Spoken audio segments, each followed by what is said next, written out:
Well, cash cattle pretty much wrapped up for the week. 242 to 243 in the south, and in the north, 243 to 245. You know, we're really starting to close that gap in between the south and the north. So what is it? 243 top end in the south, 243 low end in the north. By the way, dress 383, a few at 387.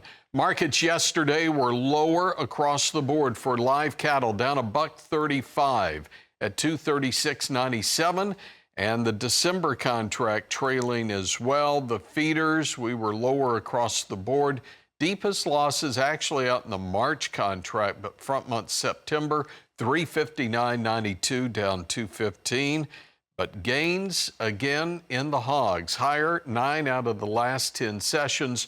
October at 95.10, $1.27 higher. President of Midwest Market Solutions is Brian Hoops. Hey, Brian, as we bring you in, I want to actually step back into the row crops for a moment.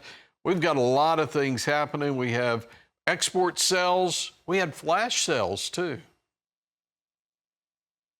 Yeah, there's a lot, as you mentioned, going on, Tony. This was a sale of soybeans this morning, and we haven't had soybeans for quite some time, and we haven't had any corn this week, but we saw 123,000 beans to an unknown destination, and then 205,000 metric tons of soybeans that were received and then sold again back to an unknown destination. So we did have some soybean sales. Great to see us do some soybean business.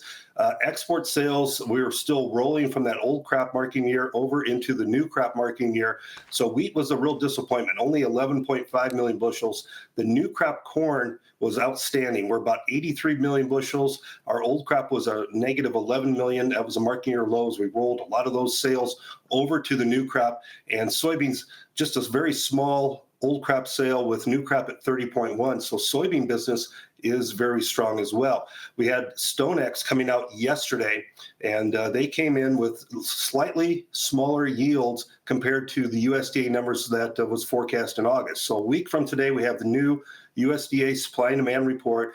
StoneX came in at 186.9. That would be down from 188.1. That was a USDA number a month ago. And that's still a very large crop, over 16.5 billion bushels, but it is down 165 million from the last month. And for soybeans, they reduced it slightly as well, down from 53.6 to 53.2. So that's about a 35 million bushel reduction in production. So it kind of gives us an idea that what we're thinking, we've been thinking the USDA is overestimating these corn and soybean yields quite a bit.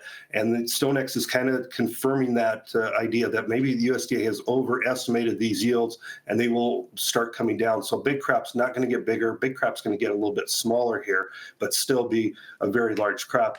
Finally, cash cattle trade, a little steady in the north, maybe a little bit softer. When we start hearing talk about softer cash trade and the cutouts turning lower, there isn't a lot left fundamentally for the cattle market to push higher. Feeder cattle index was down over $4 yesterday, indicating some softer sales. So we may be looking at the market looking at lower cash trade next week, especially if we see lower boxes at midday today. Okay, Brian, anytime we talk exports, there is one country we are reminded that's been absent, right? That's China. And we've been waiting for that in the bean market. But as I break down the export sales numbers here,